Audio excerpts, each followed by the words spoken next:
पाठ 11। मैं हिलोर हुजेमा वाला। पाठ प्रवेश। किसी काम के होने के पीछे कुछ न कुछ कारण होता है, जैसे सीवी रमन के कारण और प्रभाव का सिद्धांत आप चाहें तो रोजमर्रा की जिंदगी में देख सकते हैं।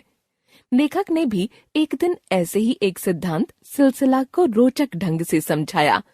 जो कुछ वे समझाते हैं उसके पीछे उनकी पैनी दृष्टि है, जिसे अब बच्चे भी समझेंगे। नमस्ते चाचा जी। यह कौन भतीजा आ गया? बगीचे में खरपतवार उखाड़ते हुए मैं बुदबुदाया। स्कूली लड़कों का मेरे यहाँ कोई काम न था। मैं हिलोर हुजेमा वाला। कितना अनोखा नाम था। याद आया कि 2 साल पहले यह बच्चा पहली बार मेरे घर आया था। यही कोई आषाढ़ का महीना था। बारिश के एक झले के बाद मौसम साफ हो चला था। मैं शहतूत के पेड़ के नीचे बैठा 4 बजे की चाय पी रहा था। इस समय तक सभी फेरी वाले आकर जा चुके होते हैं। गली के मुहाने पर स्कूल बस से उतरने वाले बच्चे शोर मचाते हुए घर पहुंच चुके होते हैं। तब मैं इत्मीनान के साथ पुदीने वाली काली चाय की चुस्कियां लेते हुए कोई किताब पढ़ता हूं। उसी समय रैना खूब उत्तेजित होकर भौंकने लगी थी। बगीचे के दरवाजे पर एक लड़का लिफाफा लाया था। वह तो वहीं से खिसकना चाहता था, पर मेरे कहने पर वह अंदर आया और बेंत की कुर्सी में धंस गया। रैना, मेरी अल्सेशियन कुतिया ने जब तक उसे सूंघ नहीं लिया, मैं चुपचाप उस लड़के को निहारता रहा। कभी यह मेरा पेशा था जो शौक में बदला और अब स्वभाव बन गया है, चुपचाप निहारना। तो श्रीमान हुजेमा वाला, हिलोर हुजेमा वाला, आप भुलक्कड़ तो हैं ही, गुस्सैल भी हैं। शैतान कहना भी गलत ना होगा। आपके पापा डॉक्टर साहब ने भेजा है ना? घर में पैर भी नहीं रखने दिया शायद। यह बिस्किट खाओ। उसके मुंह से अभी तक कोई बोल नहीं फूटे थे। वह इस कदर थका हुआ था, भूखा भी था। तभी तो फीके बिस्किट उसके द्वारा बगैर मुंह बनाए खा लिए गए। पतलून की फटी हुई जेब और जगह जगह से बाहर निकलती कमीज, मुंह पर लगी नीली स्याही और कमीज पर पड़ा धब्बा बता रहे थे कि जनाब ने आज सहपाठियों के साथ खूब धींगा मस्ती की है। अभी तो मम्मी से भी डांट खाना बचा है। मैंने उसे छेड़ा। क्यों? हिलोर इस कदर चौंका कि लगा सूखा बिस्किट उसकी हलक में अटक जाएगा। क्योंकि तुम्हारे पतलून की पिछली जेब फट गई है। यूं पहली मुलाकात में मैं बच्चे को डराना नहीं चाहता था। मैंने बातचीत का विषय बदला। तुम्हारा विद्यासागर स्कूल तो फुटबॉल चैंपियन है। खेल में दिलचस्पी हो तो उसे सलीके के साथ सीखो। पहले से परेशान उस लड़के को मैं उपदेश नहीं देना चाहता था। फिर भी कह गया कि अगले साल उसका बोर्ड का इम्तिहान है।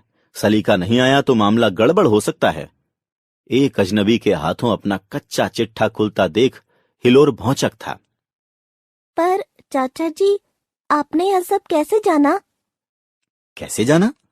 सब कुछ तो साफ साफ दिखाई दे रहा था। इनके पिता जनाब हुजेमा वाला से मेरी दुआ सलाम है।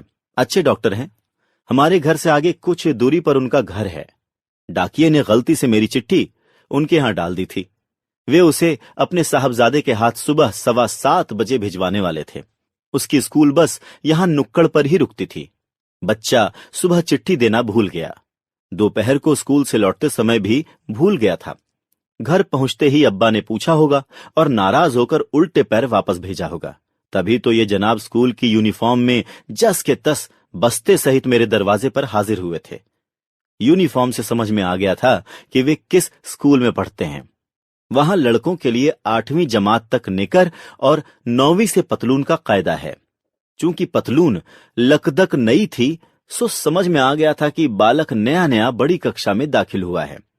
चेहरे की तमतमाहट और कुर्सी में यूं धंसना दिमागी हालत बता रहा था। नए काले जूतों का भूरापन और ठुकी पिटी सफेद नोक से जाहिर था कि भाई साहब टीम में नहीं, मैदान के बाहर फ्री स्टाइल फुटबॉल खेलते हैं। पिछली जेबें ऐसी ही पकड़ा पकड़ी में फटती हैं। बच्चा संस्कारी लग रहा था क्योंकि आते ही उसने नमस्ते जो कहा। दोनों हाथों से पकड़कर मुझे चिट्ठी पेश की। अंग्रेजी पढ़ाई के बाद भी मुझे चाचा जी कह रहा था। पेशे से मैं चित्रकार हूं और लंबे समय तक कहानियों के लिए चित्र बनाता रहा हूं। इसलिए लोगों को अलग अलग हालातों में देखना मेरा स्वभाव बन गया था। उनके कपड़े और तौर तरीकों को देखने समझने में मजा आने लगा था। मेरा पसंदीदा लेखक भी आर्थर कॉनन डॉयल, जो ठहरा जासूस शर्लॉक होम्स को गढ़ने वाला। मैं तो बस हिलोर नामक किरदार को एक पर्चे की तरह पढ़ रहा था। आपने मेरा नाम कैसे जाना? वह तुम्हारे बस्ते पर लिखा है, यदि यह तुम्हारा ही बस्ता है तो। मुझे हैरानी हुई कि हिलोर काफी देर तक मेरे सिलसिले के सिद्धांत को सुनता रहा था। कोई सुनने वाला मिल जाए तो किस अधेड़ को अच्छा नहीं लगता। वह दिन था और आज का दिन, लगभग 2 साल बीत गए हैं। नमस्ते चाचा जी, मैं हिलोर हुजेमा वाला। 2 सालों में मैं कुछ खूसट हो गया था, इसलिए पहले बौखलाया, फिर खुश हुआ। हाल चाल पूछने बताने के बाद हिलोर चहका। चाचा जी, आपके सिलसिलों के सबक में वाकई में दम है। तभी तो गली के कुत्तों के भौंकने और अस्पताल के कर्मचारियों की हड़ताल में एक सिलसिला था। वह कैसे? मैंने पूछा। एक रात गली के आवारा कुत्तों द्वारा देर तक शोर मचाया गया था। इससे अब्बा की नींद टूट गई। वे काफी देर तक जागते रहे, इसलिए सुबह देर से जागे। उन्हें अस्पताल पहुंचने में देर हो गई। डॉक्टर नहीं आए, इस कारण एक मरीज के घर वालों ने हंगामा खड़ा कर दिया। गुस्से में उन्होंने एक नर्स से बुरा सलूक किया तो बाकी कर्मचारियों ने काम बंद कर दिया। अरे, यह तो बुरा हुआ, मैंने कहा। हाँ, मैं भी यही सोचता हूँ। ना मैं देर तक भूतों वाली फिल्म देखता, ना कुत्तों को डराने के लिए उन पर टीन का डिब्बा फेंकता, तो यह सब ना होता। हिलोर ने गंभीर होते हुए पूरी बात बताई। लेकिन बगैर इसके मैं हिलोर प्रभाव के बारे में भी सोच नहीं पाता। उसने उत्तेजित होते हुए कहा। अब मेरे कान खड़े हो गए। भाई, यह क्या माजरा है? अक्सर रास्ता चलते कुछ पालतू कुत्ते घरों से निकलकर मुझ पर लपकते रहे हैं। अम्मी और सबीना को आश्चर्य होता है कि वे इतने सारे लोगों को छोड़कर मुझे ही क्यों चुनते हैं। सिलसिले की बात से ध्यान में आया कि जब वे दरवाजों के पीछे बंद होते हैं तो मैं उन्हें आते जाते चिढ़ाता हूँ। उन्हें यह याद रहता है और मौका मिलने पर मुझ पर गुस्सा उतारते हैं। हुआ ना कुत्तों पर हिलोर प्रभाव। वाह! रमन प्रभाव खोजने वाले वैज्ञानिक सीवी रमन यह बात सुनते तो खुश होते कि बच्चों को कारण और प्रभाव, कॉज एंड इफेक्ट का सिलसिला समझ में आ रहा है। थोड़ा रुककर हिलोर फिर बोला।